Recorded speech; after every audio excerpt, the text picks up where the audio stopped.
afternoon, everyone. Good afternoon. We are glad to have you back to the 10,000 Fearless of Columbia, South Carolina YouTube, Facebook show.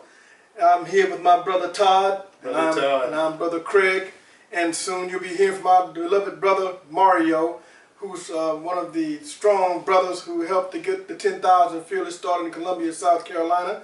And today we want to talk on many topics. We want to discuss the things that have been happening in our society that are pertinent to our lives. One of them being the Star Spangled Banner song, the third stanza that we have been listening to lately because of Colin Kaepernick's stand from the San Francisco 49ers on behalf of our people. And most of us don't even know anything about the third stanza. I know I didn't until Colin Kaepernick took his stand. And I think that it's an atrocity that all these years we've been standing up, putting our hand over our heart for an anthem that was disgustingly talking about the slaves being put in the graves for fighting on the side of America's supposedly enemy in the War of 1812. That's right. And it is outright treasonous for any Caucasian people or any Negroes to want those of us who will now have knowledge of this event to continue to put our hands over our heart and sing the national anthem. How many of you in the listening audience would pressure the Jewish community to stand up when the Nazis' anthem is played and put their hand over their heart in honor of their fallen ancestors who died at the hand of the Nazis? Now, I'm going to let my brother Todd interject, but I just want to read to those of you who don't know anything about the third stanza of the national anthem these few words that Colin Kaepernick brought to our attention. No refuge could save the hireling and slave from the terror of flight or the gloom of the grave. And the star-spangled banner in triumph doth wave o'er land of the free and the home of the brave. Isn't that disgusting, brothers and sisters? Yes, sir. We've been singing that stanza, this anthem, all of these years, not knowing that hidden in that national anthem was a stanza dedicated to the death and the destruction of our own ancestors. And what is more disgusting is those of us among us in our own community criticizing each other in the public about their particular choice or stance. We shouldn't be so quick to attack each other hoping to please white supremacy with something we have never gotten anything out of. I mean, we're in a situation where we think that we're almost at the point of arrival of getting accepted, and then brothers and sisters, especially particularly the young brothers and sisters, take a stand, or in this case, take a knee in a show of protest of the way that our own people have been treated. That's right. Our dear brother Colin Kaepernick, he saw something in the society. He saw a trend. He saw young black and brown girls and boys dying at the hands of police officers. That's right. Then he saw the contradictory stance of those of us who are not in immediate danger by the oppressor to take a stand or to have their hand over their heart in a country that does not secure any rights for them. That's right. Am I correct? Correct. So, I don't know what it is with us. I mean, we want, it's as if we're thanking society for allowing us to claim taxes and get a tax refund at the end of the year when it's your refund from your own income that you're getting. They're not giving you anything. What you're getting is what you already have. Right. We don't have nothing. We don't look to be receiving anything. And we love this society because it gives us nothing. And those of us who are strong and want to take a stance, some of us attack those brothers because we believe that they're hindering us from receiving from this society which it never intended to give, which is freedom, justice, and equality. That's right, brother. You're making a very valid point. Yes, sir. There are many among our own people who attack those among us who stand up against the system of white supremacy and racism. As a result of doing that, they desire to get closer or nearer to the system of white supremacy and its adherents. So they will sacrifice your life, my life, the lives of our future children, to stand up and stand in defense of this system of racism and white supremacy if it will give them some kind of favor with white supremacy. Yeah, to be looked upon with kindness. I mean, Brother Jerry Rice, I believe, attacked Brother Kaepernick for his stance. And I think it is really sickening. And I can say this because I'm speaking, you know, for myself, that he attacked Brother for taking a stance in his own good conscience. Right. And then is as if the Brother Kaepernick is attacking free speech, but he's being attacked for practicing free speech. Right. And drawing attention to a society that is unjust. See, I believe Allah, or God as you may call it, is moving the entertainers or those that we idolize to speak on social issues, because we have always, especially black people, found an escape in entertainment.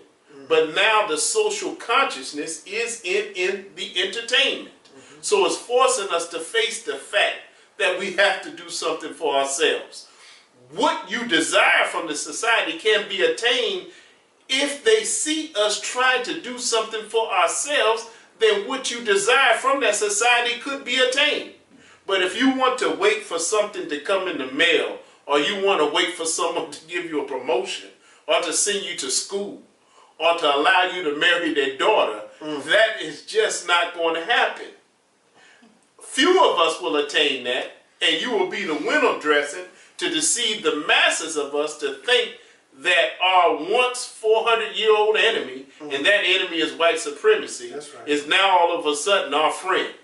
Now, I'm not saying that there are not white folks that don't stand for justice with us. Of course, that is true. But what we are fighting is the mindset of selective amnesia, where a man just came to me over social media and said, you should just be proud to be an American.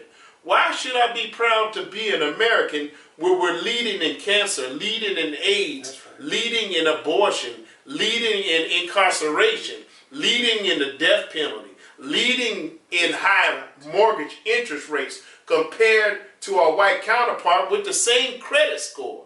We're not receiving justice, so why should I be happy and content with unjust treatment?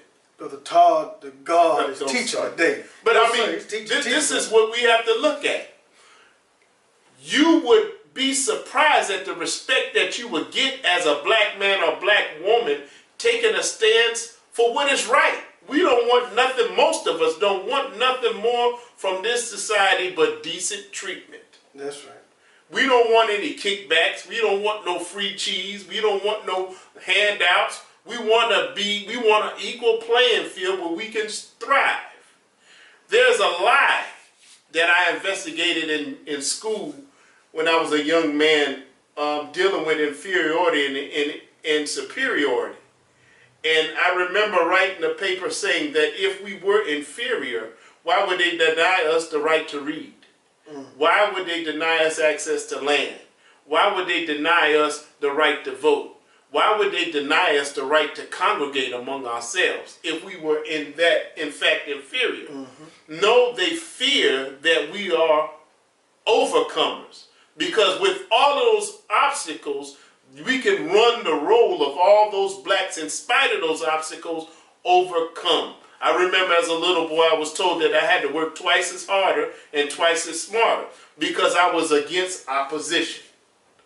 And all we want as a people, most of us in good conscience, is the right to be ourselves, the right to explore our gifts and talents. Brother, you really dropping that bomb today, brother. This topic has got you fired up and inspired. All praise due to God. I love it. I love the way that you are bringing it across to our listening audience. And I hope that you all are really tuning in to what he's saying. And I hope that you all can grasp the concepts of what he's talking about, because Brother Todd has laid it out for you today. So at this point, we're going to take a break and bring on our next guest, our dear brother Mario, who will take us further into the program. And he and Brother Todd will be discussing some of what the 10,000 Fearless here in the Columbia, South Carolina area are doing, and the change that we intend on affecting here and throughout the state of South Carolina. So at this point, at this moment, we're going to take a 15-minute break, well, a few minutes break, and then we'll be right back after this commercial. Thank you. Thank you.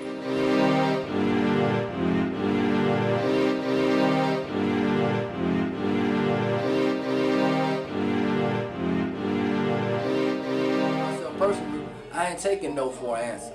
I ain't bending my principles, as my brother Manifest would say. Ain't no compromise in no situations. We coming straight forward.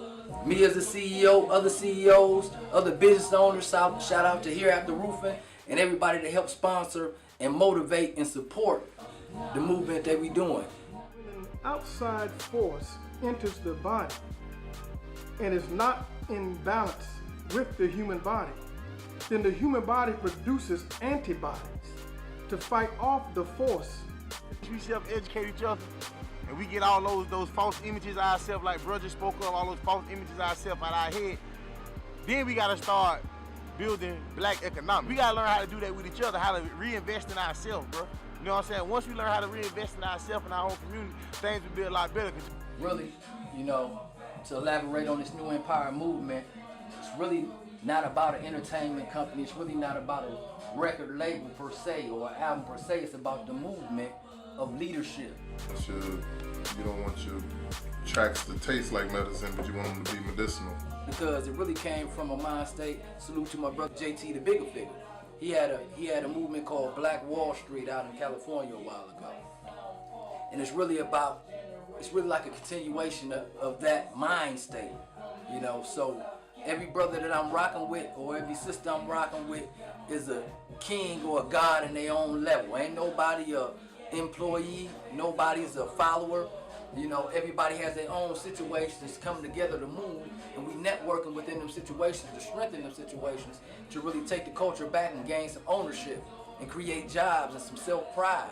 In a time where we depend on others to do for us what we can do for ourselves, you got to strap up and somebody got to take the lead.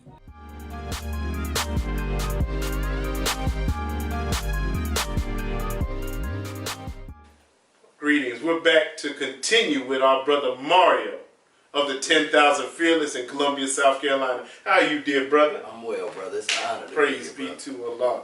Yes, sir. Well, what we were talking about, I don't know if you had a chance to hear, but what will be your take on this frenzy or this clamor about young brothers and sisters in the sports arena and in acting and arts and entertainment on their stance in regards to the Star Spangled Banner, the national anthem? Give or take, I really focused on the principle of why the brother did what he did. That's right. The principle that he put what everybody else is holding dear, the endorsement deals, the money, all this to jeopardy. So it shows integrity in this individual, period. So regardless of whatever he was speaking or standing for, I applaud him and anything right to go against that system. Because right now we have, I heard you mention Brother Jerry Rice. That's right. A few other brothers. I think I was Shaquille O'Neal had something to say about it. Yes, sir. You sure did.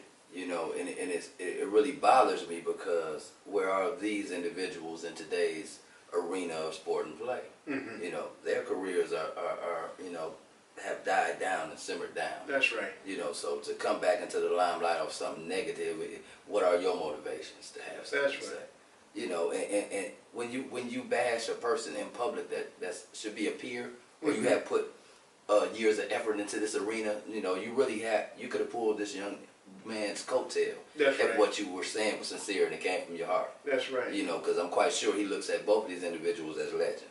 Yes, because they came before him. But then again, the thing that gets me is this, that they respond in kind because of the response of mainstream white America. And the reason why mainstream white America responded in that vein, in my opinion, is because he's fair-skinned brother with curly hair. Then the brother comes out with an afro. Then they had to respond with that. He's really making it uncomfortable to be in a world of fantasy, in a world of escape. See, entertainment is a way of escape for America. Right. And this is how the wise among them keep us lulled to sleep, through entertainment. You would be surprised that a lot of bills that get passed that we're not aware of during the around the Super Bowl or around the World Series or around a movie premiere, because these people are wise. As they're making us dumb, they're making wise moves to take away freedoms that we thought we had. And then the thing that gets me is that they say that, you know, you should be proud to be here because you have a freedom to speak as you do. But really, in truth, they're moving against free speech. Right now, they're making moves against preachers from preaching the word of God, against a lifestyle that is opposed to godly principles. And right now, you are not allowed to say certain things in school. Right now, you're not allowed to say certain things in public. So what you think you have, you really don't have. And then what would you say about that, dear brother? Paraphrasing, something I heard the Honorable Minister Farrakhan said, you brothers could probably help me out. It said, the one who controls the circumference of your thinking controls the diameter of your life. No, but pre-describes the diameter of your, no, the one who controls the diameter of your learning pre-describes the circumference of your activity. Okay, with that said. Yes, sir. You know, with the 10,000 Fearless movement, you know, that the Honorable Minister Farrakhan called for over a year ago. Yes, sir, dear brother. And which he wanted all schools of thought, everybody from different walks of life, to come under one umbrella, because we have gifts and talents. That's right. That we are restricted by social names or groups or titles. Yes, that sir. keeps us away from each other to collectively solve the issues that we're talking about. The reason why we have brothers that's slowly speaking but wouldn't speaking right away, or sisters that's standing up and wouldn't stand up right away, because of the factor of economic benefit that they could risk. That's right. For doing so. I agree with that, brother. So the solution to the problem lies in us actually pulling our resources together and creating our own structure base. It's like if I struck hard times and you allowed me to move in your home, you and your wife, y'all accepted me and my family. But now it's dinner time and you got 2 pieces of steak on your plate. I got 1. You got, you know, a drink of juice of what kind. I got water. And I pay rent every month to you, you know, probably equal what your share is. But I'm living with you in your house. I can't protest or get angry because my plate is not the same size as yours. I can't come in when I want to. I can't put my feet up on the coffee table because this is your home. That's no right. matter if I paid more than you pay in rent, if you charge me the whole amount, this is your home. So at the end of the day, when we complain about the injustice of that we're not getting from a system that was designed never to give it to us, That's right. we shouldn't complain about a system that's working 100% accurately of the way it was created. We should salute that system and saying that and model our system off that, which has success. Because I can't get mad at an individual that they was created to deprive me of something that was 100% successful at depriving me of that. Now what we have to do collectively is not a black or white issue. It's a right and a wrong issue.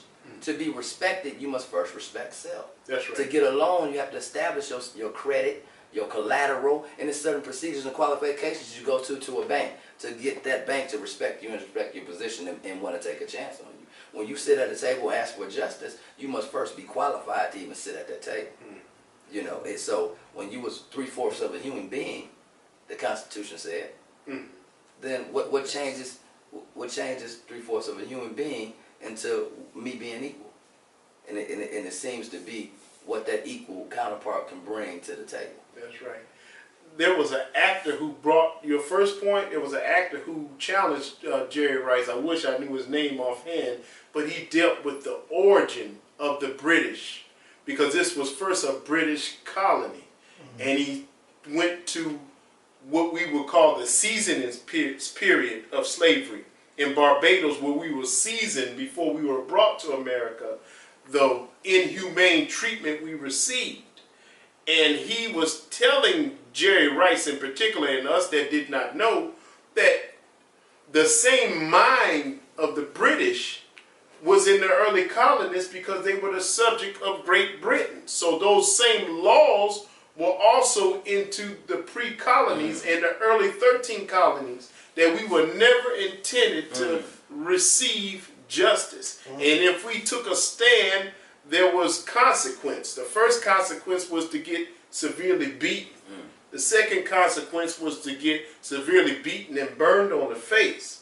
The third consequence was to get beat from the inch of your life. So these, and you can see that the slaves that ran, they were beaten, then they had the letter R burnt on their cheek for runner.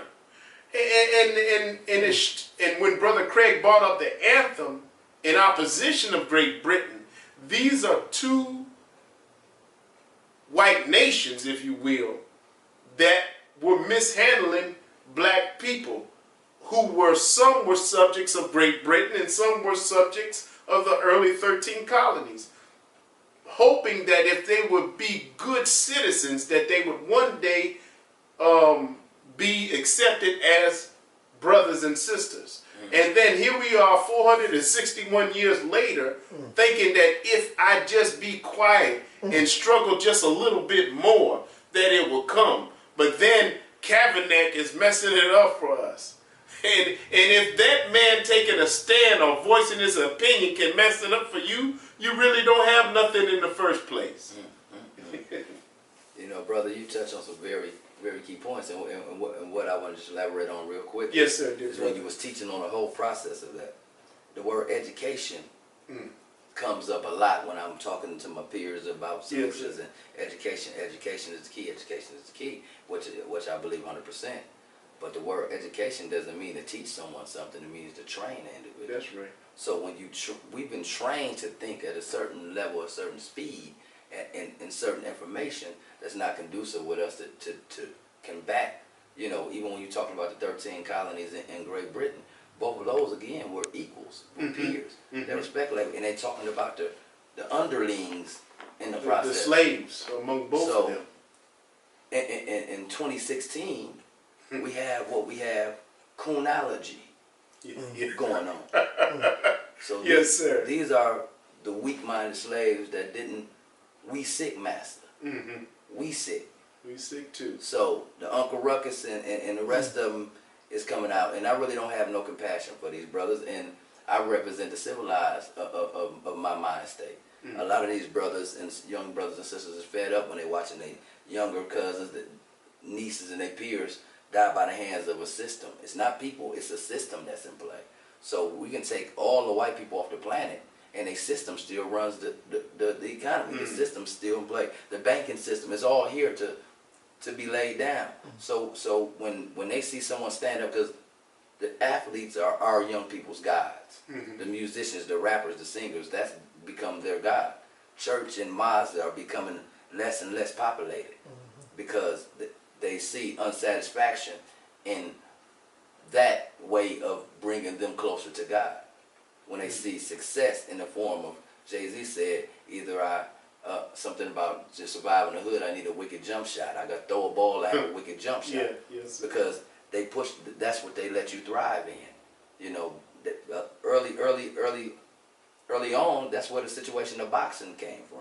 When they used to gather 2 men slaves and watch them beat each other to a bloody pulp. You say that's an avenue of being accepted. So that's always and an been avenue accepted. of being receiving some kind of reward, whether it be it monetary or something extra. But also you're doing it for the applause of those of us who were oppressing. Facts.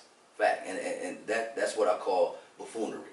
Yes, sir. You know, they allow that sport and play, but how many presidents and doctors and lawyers and nuclear scientists, nuclear physicists do that? Very few. And if you do acquire that, you're being ridiculed. But I agree with that 1,000,000%. I will say that when you said it's the system, you mean or are you meaning it's the mindset? No, I mean, the mindset goes with an individual. So it's not one individual that's wielding this type of power.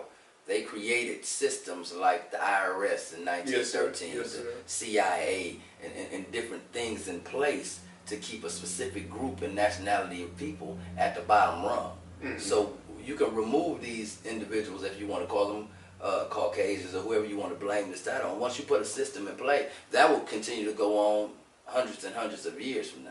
So, like you said, it's white brothers and sisters that want to help and don't practice oppression. But Yes. there are recipients of privilege from those that practice and laid the foundation They do benefit. down. Yes. And they do can you benefit. be silence is what Complicity. right, because will you give up what your privilege gives you for the greater good of the ones that's being underprivileged or oppressed? Very few are willing to do that. That's Yes, why that's right. we Yes, represent sir. the 10,000 Fearless. Yes, sir. Because we're willing to first say it and then try to produce stratagems to overcome it and overthrow it so that we can make a community for our people a decent and safe place to live. Now, with that, I also recently had to deal with something in regards to my son, and I thought to myself, being a member of 10,000 Fearless and a member of the FOI, the Fruit of Islam, the military training of men who belong to Islam in North America, our sons see us, and daughters, but our sons see us as men, but I really had to study and did I share with him why is it I do what I do? What's he may understand the motivation, but he may not understand why I, as a brother, individually, do what I do for the rise of our people. Because he, as a young black man, and he'll be 13 soon, he's going to grow into a manhood, and if he's not prepared to deal with what it is to be a black man in North America, he's going to be handicapped. So I thought to myself, and I still don't really have the answer, what is it that I can do to make up for lost time? Because I took it for granted until he had an incident. What is it that I can do to impress upon him the desire to get what he needs to navigate his way into society as a black man? So was there a gap in you guys' relationship? But not so much a gap. I was into being what I was striving to become, a good brother, a good member, a good believer. Right. But in that, I wasn't carrying him along to the extent that I felt I should have. Okay. Because now, he had an incident at school, and I don't want to get into it, but he was really handicapped. Because one instance, he knows that he's black in what is predominantly a white society.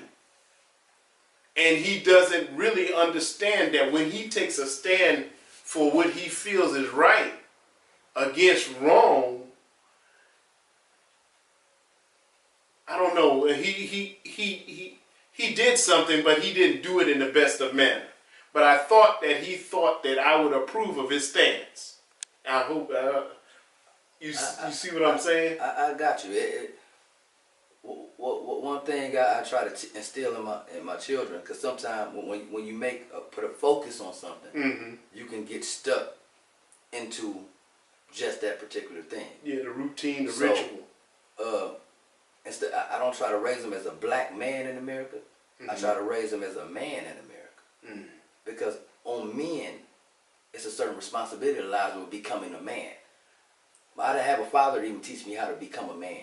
You know, in most households, the men make the money, and when it's time to pay the bills, we get the money over to the wife, and then she calls the light place. She deals with the landlord. She deals with, because it's a certain element that may be missing. Even when you single, you rely on mother to do a lot of the things that you can do yourself, because if you're in an environment without that man. Yes, sir. We have to show them how to be a man first, because being black is not a hindrance. It's the thought process of that we gotta work harder and smarter, 2 times harder, 2 times smarter. Yes, sir. Because you can get caught up in that, and then you focus on trying to combat something. That's right. There's nothing to combat. You know, this thing only exists. The power structure exists because we allow it to be a power structure.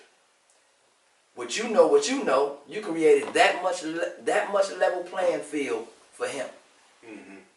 No, when we leave businesses behind for them, how would it be if your child grew up and went to school, he got his education, and now he's 18, he never had to work for an outside entity because something was left for him? Generational wealth is what gets the dominant society ahead of us, because there was left generational wealth.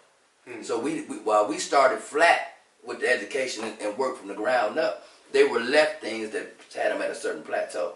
So when we started leaving, with me, I watched my generation. I watched a little bit of the civil rights movement and the activism that happened, and then I think somewhere along the civil rights movement, people went to college and got better, and people started becoming professionals and got money. So the whole grab one and back to the community thing, it unraveled. So I say that generation let us down. They didn't teach us. They didn't come back and get us. They didn't grab that generation. So we had no leaders. We didn't have we didn't have any of that. You know, it was a time span, and that's what we're dealing with now. The leaders were ex-Panthers, ex-Army vets that went over there and fought in the military, that got strung out on heroin, and we watching these destructive forces of those that made it, but we didn't see no linkage, no lines to that. So after the civil rights movement, it was gone. We can rekindle that by leaving something back. See, you create value. When a lot of children are failing in school, they don't see themselves in that curriculum. You know, when you learn about George Washington, Abraham Lincoln, That's right. all these different great men. They don't see themselves in the picture. So why? Because you can't depend on somebody else to tell your history. That's right. Well, I was quiet on that because I did not have the answer, but I think that we need to brainstorm and incorporate some kind of curriculum for those young brothers and sisters. We can't leave them in the lurch while we're in the vein of fighting for freedom, justice, and equality, and we're getting older. And if we don't train them up to take on what we're doing, it'll be a gap. That's facts. I agree with that. So that I just wanted to share that because it's been pressing on me lately. This week I've been dealing with my son and spending time with him.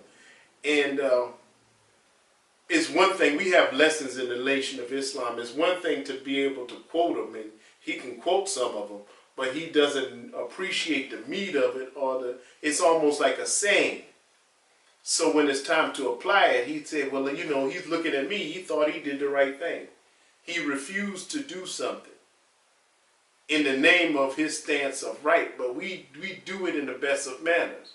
And it was my fault as a father not showing him or relaying him what I wanted him to know in the best of manners. That's deep, brother, and that's real insightful for you to even think on that level. That's right. Well, I can't say that's right. I'm saying that's praise be to Allah. I said because we were not getting any younger, and it's not that they're going to inherit a movement. They can be involved in the movement right now. At their age, there's something for them to do. Because if we don't have something for them to do, the world will have something for them to do. Facts. And if they're not, remember my son's athletic, but that's not his strong point. He's more of a thinking intellectual type of young fella. And that is not appreciated in this society. Nice. So we have to produce an environment for them to, so we can get the most out of him. That's right. And he can get the most out of this, the 10,000 Fearless. That's right. so we can make the best use of ourselves. If you teach a man, you teach an individual. That's right. You teach a woman, you teach a nation. That's right. So we all about nationhood. And to be about nationhood, you can't have a nation without the youth. That's right. That's You know, right. we get older. To break a cycle, you got to deal with the master link. That's right. The master link are the children. You That's know, they so far ahead of us. You know, they adapt quick, they learning quick, they moving fast. You know, but it's how we guide. We like steering wheels to their success. We got to guide them in the right. You know, you don't have to discipline the child if they already got the proper things to see. Then you guide subtly, because one thing you don't want to do is become a disciplinarian, not a friend. That's right. Then it becomes things they got to hide from you. When it's supposed to be an open relationship where you can feel comfortable enough to deal with your most horrid thing, you're supposed to be able to come to the parent first. You know, Mother Honorable Mrs. Farrakhan again says the woman becomes your first nurse, your first doctor. You know, she heals everything. That's right. So we got to put an emphasis on women. That's right. First things first, to give respect, they degrade our women That's right. subtly, and by degrading the man and put him in place of us. My point is that when you look at where the sisters got to get the clothes, go to the mall. You know, women are beautiful. Women were here for men. So when they dress a certain way, it attracts a certain thing. But not they degrade the man's thought process so low, and then dress the woman like that. How can you create family? That's true. And then they do it so skillfully that they make the women love it. Yes. And they think that it's liberating to be less clothed. And they think that you are a controller or a chauvinist if you encourage them or say that you would like them clothed. Case in point, the dear sister who was voted the Teacher of the Year, and a very beautiful sister. But for her to be college educated and degreed, but if you put her in a room in a club with some of those things that she wear, you couldn't tell the college educated from the uneducated. And then the fact that she really saw nothing wrong with it. And the thing that was even more ridiculous, you had those of us supporting it or championing her cause. Let's be clear. When we say that, you know, don't hinder the black woman, that's what I heard, saying that she's a black woman, anything she will wear will have curves. That may be true, but she was not dressing herself. She was intentionally wearing clothes that accentuated her form. Because there's a mindset that your value is not really your mind. Your value is really the behind. So no matter how much she matriculated in college, she feels that her self-worth is in her form. And that is, see, 80% of communication is what? Nonverbal. Sir? Nonverbal. Nonverbal. Her clothes speak a language. It's letting her know, I'm not putting sister down, but you should study the garment of the MGT. The reason why some of their garments have a star on their forehead, because it's drawing attention to what's in the mind. She may have a pretty, pleasing face. A lot of them have pretty, pleasing faces. But the God, or the Honorable Elijah Muhammad, in his designing of the garment for the sisters, was to put a star on their head. That means that that man that sees her pretty face will see the star that's in her head. That means that there's something in her head. There's something more valuable, something that won't deteriorate with time. See, the physical form will deteriorate. We can hold on it as long as we can if we eat well, think well, and treat our bodies well. But your mind, the Honorable Minister Louis Farrakhan said that his mother used to recite recipes out loud so that she could keep her mind sharp. And when she felt, you know, age was coming upon us and she was forgetting things, she would recite recipes of baking and frying and cooking to keep her mind sharp. So that mind that's in the woman is very valuable. And that is what she passes on to her children. She's the first teacher, the first representative of God. So when you as a college-educated woman doesn't see the problem in dressing what you call sexy, then there's a problem. You're not really educated. You're trained to fit in the world. Mm-hmm. And again, it goes back to, I say college educated. Mm-hmm. It goes back to the word, the training. See, she got acquired knowledge from the degree. She acquired knowledge. That's right. But she was trained by what she see, what she be around, the culture that they create and trained to fit into a society. So that degree will be powerless. That's to right. a certain extent. And only useful. In psychology, they got two ways. They say you learn things. They said you got some you get traumatized. It goes into your subconscious mind. And the next one is repeated. You repeatedly see something. That's interesting. I never so it's heard like that. it's like a fingerprint on your intelligence, and that's what we're seeing with our dear sister. She want to compete. She want to be like what she sees. But right now, at this time, we're going to take a short break, and when we return, I will no longer be here, but our brother Craig will be here in my stead. So thank you. Prodigal son, baby. That's right. My big sister Sierra blessed in the house. Matthew chapter 7, verse 16. What's that? For the word of God says that, what is it? You should know us by our fruits. And they ain't talk about no apples. Nah. They ain't talk about no cherries. Nope. Or no bananas. I'm talking about spiritual fruits. Let's go. You know I keep my head high. Jesus Christ, I salute. The word of God says that you should know us by our fruit. So our heart full of fruit. Just like we grocery shopping. We keep our eyes on Christ because we know this world is watching. So I keep my head high. Jesus Christ, I salute. The word of God says that you should know us by our fruit. So our heart full of fruit. Just like we grocery shopping. We keep our eyes on Christ because we know this world is watching. First of all, I know this world watching me. And plus the devil playing games like Monopoly. No man should live by bread alone. So the word of God is like broccoli. No stopping me, I can't slow down. I stand tall, refuse to go down. I'm an athlete for Jesus Christ. Kevin Durant, I throw down. Since you know now who I'm living for. Jesus Christ, yeah, he risen, bruh. Every man has a free will. It's your choice, make a decision, bruh. Paul got locked up in prison, bruh. Just for spreading the word of God. It's a lot of people right now living, bruh. And they ain't even never heard of God. So my fruits, I must show that. I stand tall, can't hold back. I never took origami classes. You ain't about to see me fold back. The truth here, just hold that. No lies, all facts. Every day you gotta decrease and kill that pride. You ain't all that. But I serve a God who is all that. In the extra bag of chips and if a tree ain't trying to bear fruit, then his hope is gone and passion killed. But I serve a God who is all that. In the extra bag of chips and if a tree ain't trying to bear fruit, then his hope is gone and passion killed. I keep my head high. Jesus Christ, I salute.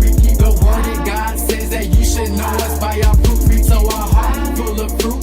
Just like we grocery shopping. We keep our eyes on Christ because we know this world is watching. So I keep my head high. Jesus Christ, I salute. The word of God says that you should know us by our fruit. So our heart full of fruit. Just like we grocery shopping. We keep our eyes on Christ because we know this world is watching. As long as I'm with Christ, I'm stronger than I'll ever be. You wanna know the fruit of the Spirit? I got that recipe. God is love. Use it to bring joy and peace. Patience is a given. It's something that was placed in me. Goodness for the people and kindness for them haters. Faithfulness in everything. Focused on the greater. Gentleness, especially for the ones with weaker spirits. Cause the ones that turn away from God, the one that need to hear it. Finally, we come across the fruit of self-control. Cause we gotta learn to use it in a world so cold. It's the only thing that matters when it comes to beating sin. Cause the toughest part of battle is the battle that's within. So I gather all my seed, sowing it throughout the earth. Jesus Christ and me, I represent for all he's worth. Looking to the future, determined to reverse the a curse. Even when I know it hurts, I'm serving for a bigger You know purpose. I keep my head high. Jesus Christ, I salute. The word of God says that you should know us by our fruits. So our heart full of fruits, just like we grocery shopping. We keep our eyes on Christ because we know this world is watching. So I keep my head high. Jesus Christ, I salute. The word of God says that you should know us by our fruits. So our heart full of fruits, just like we grocery shopping. We keep our eyes on Christ because we know this world is watching. Hey.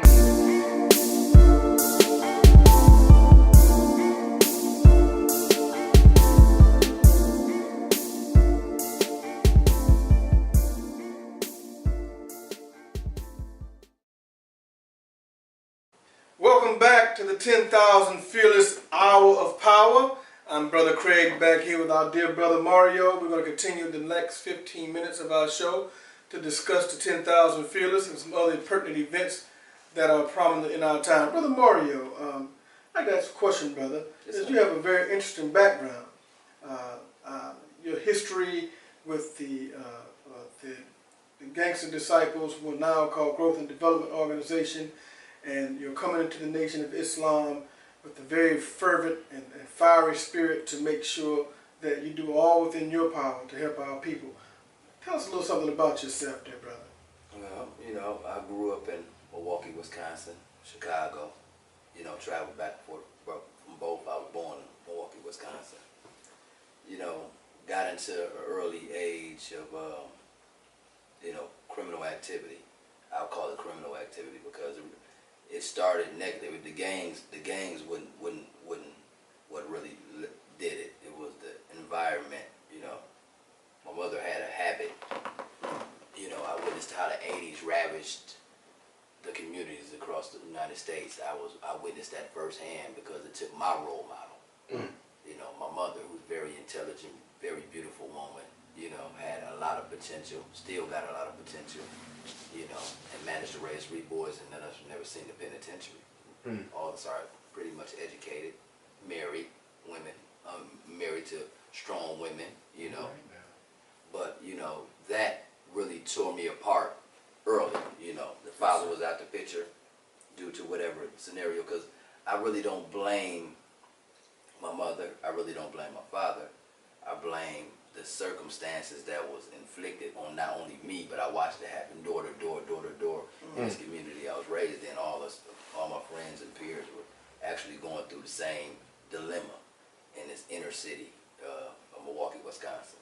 You know, it's actually 53206 zip code right now is rated the #1 worst place to raise a black male in the United States at this moment today, and that's where I was born and raised at. And so by tearing me away from that one that's why I'm so keen on what we must do to these women to protect these women as That's men, right. because it does something to the child that can't be explained. You know, so rebelling or doing things, searching attention that this drug had took my mother away. I ran out in the community, but one thing I can say was my mother was always a lady who was respected in this community, even though her habit. So when I was doing certain things, the older people around the community always looked out for me. That's Connie's son, there was this and that. But the curse of it was the street element. She was respected in the street element. So it made it that much easier for me to excel rapidly through the street situation. So I became a young 13, 14, 15-year-old with 20, 30,000, you know, being able to excel past adults, you know, but I always had an anger problem due to this. So, you know, growing up, you know, my grandmother had a strong church background. Come to find out, she was raised in the same town with the Most Honorable Elijah Muhammad. And family knew of their family pretty well. And I remember always listening to tapes, you know, by her bedside. I used to, you know, crawl in bed with her, and she always played this preacher, but come to find out that was the Honorable Minister Farrakhan that she was playing at night. You know, and I used to watch the FOI, you know, come to the community. It was kind of like we did with the Jehovah's Witnesses. We ran from the brothers. They was militant. They, you know, we didn't want to be bothered with the brothers, but I watched how Islam played the key and God played the key in my life all during the process of me coming into, my own instead of being myself. So, the street element really was there out of hurt and pain, and it wasn't just me. So that's why I'm able to connect with these brothers. Is deeper than a gang sign. It's deeper than what they call savages, and it's really pain in the middle of them. They watch their prized possessions, which is those parents, be tore down. At least those raised in the end of the 80s, the early 90s. Our last activist probably was Tupac Shakur. After that, didn't no man stand for anything besides Honorable Mr. Farrakhan, but from our peer group, we couldn't see that. It was a Huey P. Newton. There was so many different it was so many different successful peers of our people from the past. That just stopped all of a sudden. And those that were successful, which they didn't stop, but it wouldn't see them. When they was able to, when I lived that type of life for so long, brother, it took me really coming out of Wisconsin, coming out of Chicago, to come down south, where I thought black people were gonna stick together down here. It's gonna be better, and to come to the South Carolina, and realize that the mind state of our brothers and sisters here were worse than it was up north. That these people can fly Confederate flags. That they don't teach black history in the schools. They don't teach about Willie Lynch letters and certain things that's ingrained up north. You learn this in school, but you don't see it. And then visiting places, and they say, hey, we're $50, we'll take you on a tour of a plantation. And I'm like, is you disrespecting me because I'm black, that you would ask me to pay you to take me on a plantation? So it's like oxymoron, but this is a major tour attraction, and people around me going and ready to ride the horse, and look at the laughing buckets that you stick your head in. These things in Charleston. Yes. So these things are just playing a role on my psyche, as a man. This what brings me to God, the Nation of Islam, specifically, because I need a religion that doesn't only make me feel good on Sunday, but it activate me to transform my life to be a representative of what could be for the next generation. See, people believe in not what you say, but what you do. Yes, sir. If you're not changed by what, backtrack real quick. The drug dealers that I seen in my community wasn't inviting me to sell drugs. It was inviting me to go to school, to not get a job, to play the sports, stay with sports, stay in your music. Don't come around here. Get in the house after street life's long. See, regardless of what they did, that was who raised me. But again, I didn't do what he told me to do. I did what he done. That car, I want that. Yes, sir. That house, I want that. The nightlife, what you doing, I want that. And that's what we have to change for our children. And it's not don't smoke a cigarette and I got it. Drinking is bad for you and I'm drinking. It don't work like that. You can expect the opposite. So my background is trying to correct some of the pain with our people. I feel the pain deep when you ride downtown and you see that brother sleeping on the bench, because you don't know. Nobody grows up and say, I want to be homeless. Right. You don't know the magnitude behind what. Everybody is not strong. Some things can ravish the mind of an individual. People go to war and come back and they don't be the same. We go to war right here on different facets, so many different ways, and it's really, like I said in a documentary, we have geniuses falling into traps and having lacks of opportunity that we don't even know we have geniuses around. And that's what's going on. And I watched it firsthand with my mother, brother. Watched it firsthand with my mother. Man, I mean, that's powerful. That's a very, very powerful witness. And I'm really touched right now. And to see this young brother and what he has come through, he represents so many millions young black men across this country who are trying to survive on a daily and a consistent basis in the hells of North America under white supremacy and racism and black inferior thinking. Brothers and sisters, I am completely touched and pained, but even with a more profound respect for Brother Mario, because he can articulate so well and so clearly his life struggle, his purpose, his mission, and his motivating factor for doing what he's doing with the 10,000 Fearless. So white folks and Negroes, don't ask us why the hell we angry. Facts.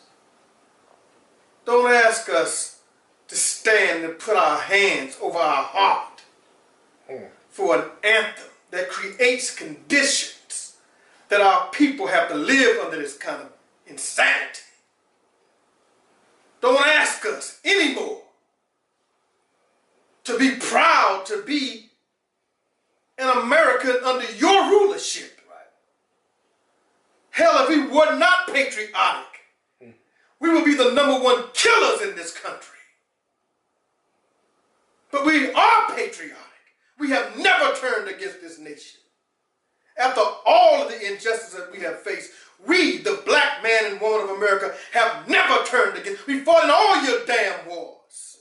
And we still fight today. We treat you with respect every time we see you. Yet Jerry Jones got the damn unmitigated gall to tell his players, you better not kneel. You better stand up, nigga. That's exactly what you were saying.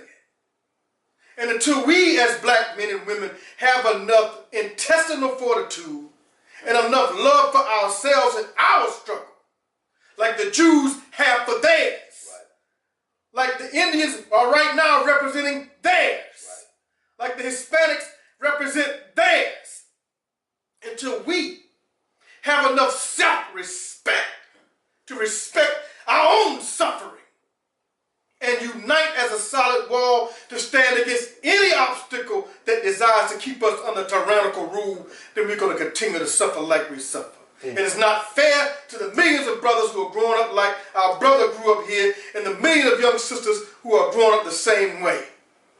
And those of us who have attained some measure of education in life or training, we need to find out what the root word of education means, meaning educare, to lead out from darkness into light, falsehood into truth, and stop being trained slaves and full of fear of an open enemy who desires our destruction. That is why the Honorable Minister Louis Farrakhan created the 10,000 Fearless, because we're so damn fearful that everybody makes us bend over to give evil an opening.